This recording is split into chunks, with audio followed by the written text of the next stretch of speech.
everyone. This is Miki from L2IV, and we're also the co-host for today's event. Thanks so much for having us. So maybe before starting the panel, just as a background, we have seen many good progress in the crypto landscape over the past few years, including the US Genesis Act, Europe Maker, and Hong Kong also launching the stablecoin bill. In South Korea, we also see like the institutional crypto account are opening up, also preparing the stablecoin bill. So we expect the institutional capital will be coming to DeFi very soon. So that's why today we have this topic for DeFi meets TradFi. It's a bit pity like Mac could not join us today because of some visa issue, but we do have the industry leader, including Kasper from Yala Finance and also Doowan from Sky. Maybe I will pass the mic to both of you to introduce a bit yourself and your protocol and why did you get into crypto? Hi, thank you for coming. So my name is Du. I'm a BD lead for Sky. I've been with Sky, used to call Maker, for over 7 years now. And then how to kind of describe is that it's a DeFi protocol that has billions of TVL and it has stablecoin, but also savings and many others. And of course, has been also expanding into real assets. Now, in terms of how I got into crypto, it's actually kind of interesting. I first got into crypto in 2017. And my background is actually in economics, especially in fixed currency. So back then, when I finished my military service, I looked for, kind of different roles, and there was this entity that was looking for, back then there was no term called stable coin. They say they want something asset that's stable. So I talked to them, and there's this person who I thought was kind of crazy, and I think he is crazy, and he was talking about how there's this thing called Ethereum, and there's this guy named Vitalik, and he believes that Vitalik is an alien with a high genius. And I was like, okay, that sounds very great. So I was very worried, and I was about to leave the company. But then, he was offering a good, salary, and I was like, okay, maybe I'll try it. Now, while I was there, I saw that there was a protocol called, MakerDAO, and then, of course, they wanted me to do a research. So I done a research, and I gave basically a post about, of course, why ours is better, because I was working for it. I was biased, right? So I was like, oh, ours is better. And then, so from the Maker team, they saw the blog, they appreciated that I wrote about it, and they asked, okay, whether I want to join. Of course, I told them, I'm sorry, I'm Korean, I cannot just leave my company. And then the company didn't do well. So in 2 weeks, I was like, yes, I'm happy to start. So that was kind of the journey how I joined Maker, now called Sky in 2018. And my name is Kasper, CMO at Yala. As KT mentioned before, Yala is a Bitcoin-based liquidity protocol that allows you to, both as a retail user and as an institutional user to earn yield on your Bitcoin across a variety of different sources, across DeFi and RWAs, and a lot more that we'll touch on after. A bit of background about me. I joined the industry in 2017 as well, so same time as Doowan here. Initially at Bitfinex, the exchange, but also at iFinex, the founding company behind Tether, the stablecoin. So also with some stablecoin experience here. And after 3 years at Bitfinex, I joined Lido to lead marketing and growth for them before joining Yala around a year and a half ago to explore, Bitcoin-backed stablecoin and RWA yields. Thanks so much for the introduction. And we all know that both protocols have very unique innovation, like Yala, like bridging the RWA to BTC holder, and Sky has been a leader in the industry for a long time. Also have a very diversified ecosystem like Spark. Maybe could you both walk through us with some example, like how your protocol to provide the institutional grade yield to meet the institutional clients' need. Any specific yield strategy you can bring to the institutional client? Okay, so maybe I can start. So for Sky, we of course provide a quite good yield. And then that is true. So we have two kinds of collateral. So one type of collateral is the crypto, let's say Ethereum. It also can be raw Bitcoin. So some of the users, they will be having that as collateral to mint stablecoin. So that itself, then there's a fee, and that fee can be also used to give yield. Now the second type, that's also a big portion, is the real world assets. So in our case, a lot of the real world asset on the back end, how it works is that we have a lot of the stable, like central stablecoin, for example, like USDC, and then for those on the back end, you can turn back into USD, and then you can buy the US US bonds, like a treasury bonds, and then that itself give a yield. So we have kind of yield coming from there. Now, because the crypto collateral, the yields are even higher than what US bonds are paying, so that's why we're able to provide, let's say, a relatively high. And then also, of course, we ensure that it's secure, so that it also meets the institutional demand.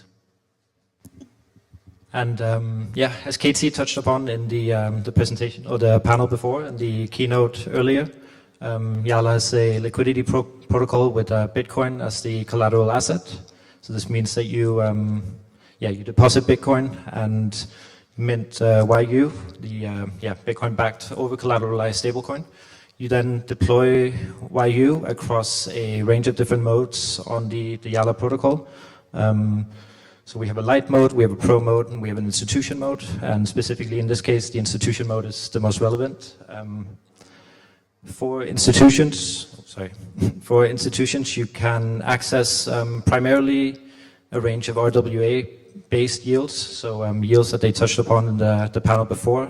So tokenized T-bills, private credit, to an extent treasury yields as well, with a lot more being added over the coming months here. And I guess the yield ranges as it does in this industry, from anywhere between 4% to 26-ish%. So, yeah. Cool. Yeah, you just mentioned like Kasper is very good example is actually many people get into DeFi because they want to chase for potentially higher yield. Beside this benefit, from your perspective, like both perspective, any other practical advantage that will attract institutional client to join DeFi beside the higher yield? Yep, so that's actually kind of interesting. Definitely there's the aspect for people to experiment, like institutions to experiment as well.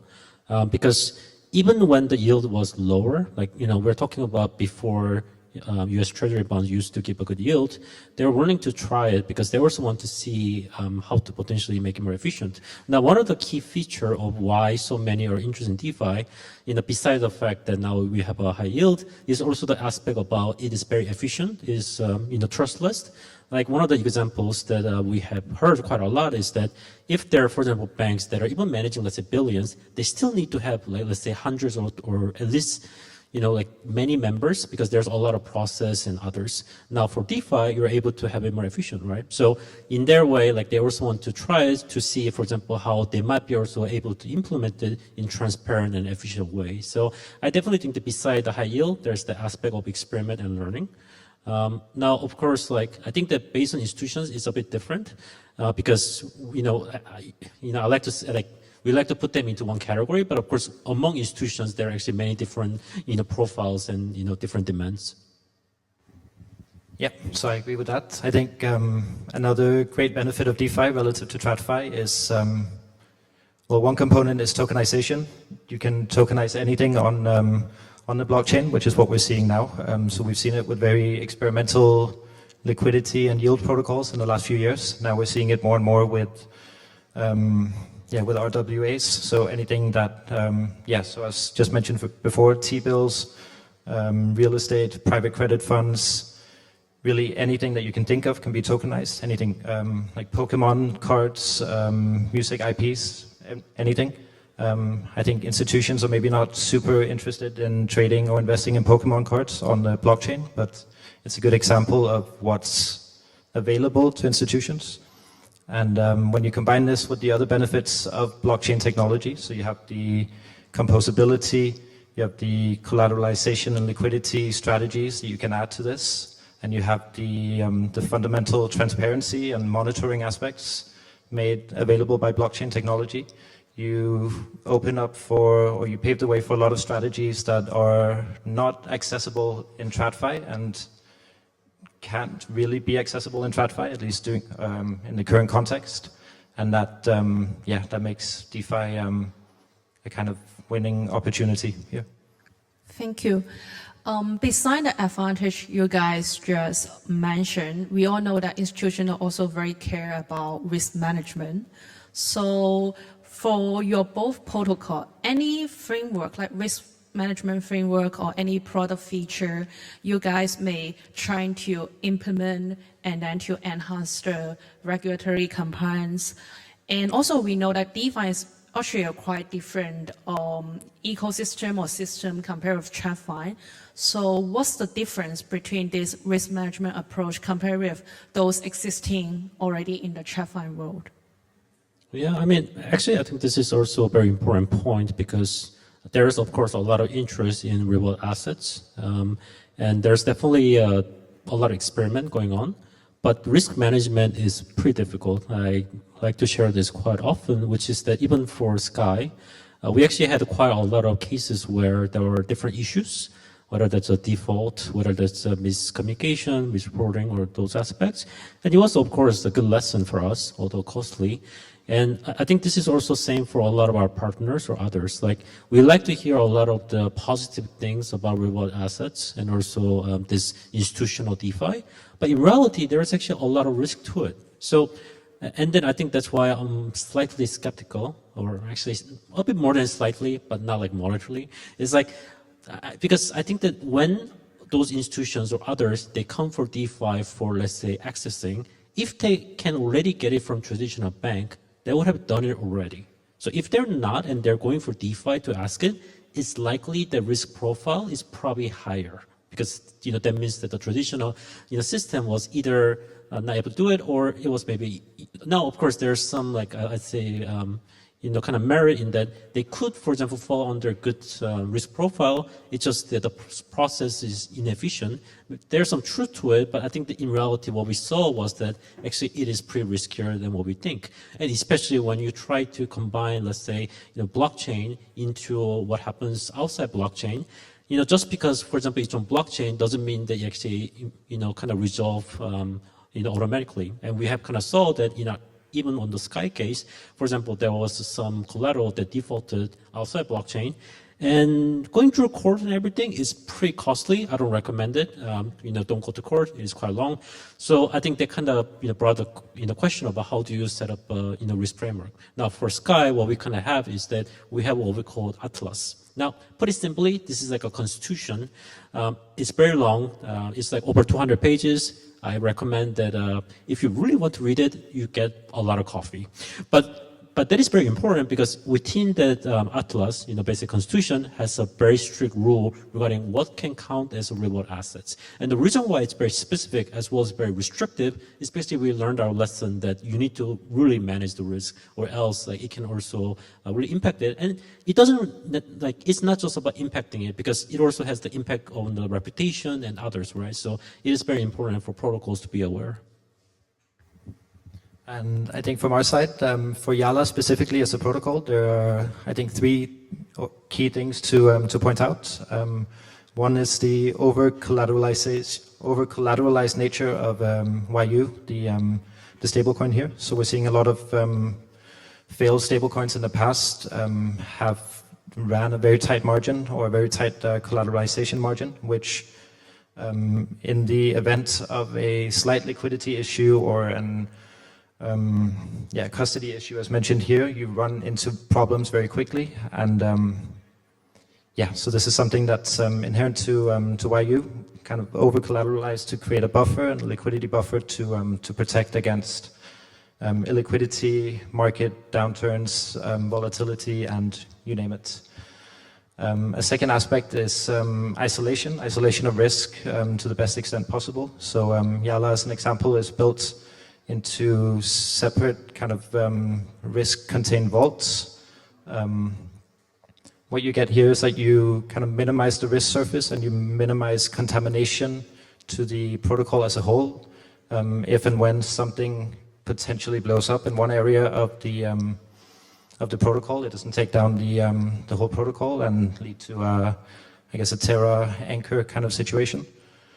And lastly, I guess in this industry you have to build transparency into the protocol as a whole. You have to give users and regulators and investors all the tools that they need to not have to trust you as a team. You should give them the tools they need to verify the information they need on their own, to run their own data analysis or risk assessments. And I think Yala does a good job at providing users with these tools. Thank you. I think we are already on time, so thanks so much. We do have some other good questions, but it's a bit pity we are on time now. But thanks so much for the super insightful sharing, and hopefully everyone can enjoy the panel. Thank you.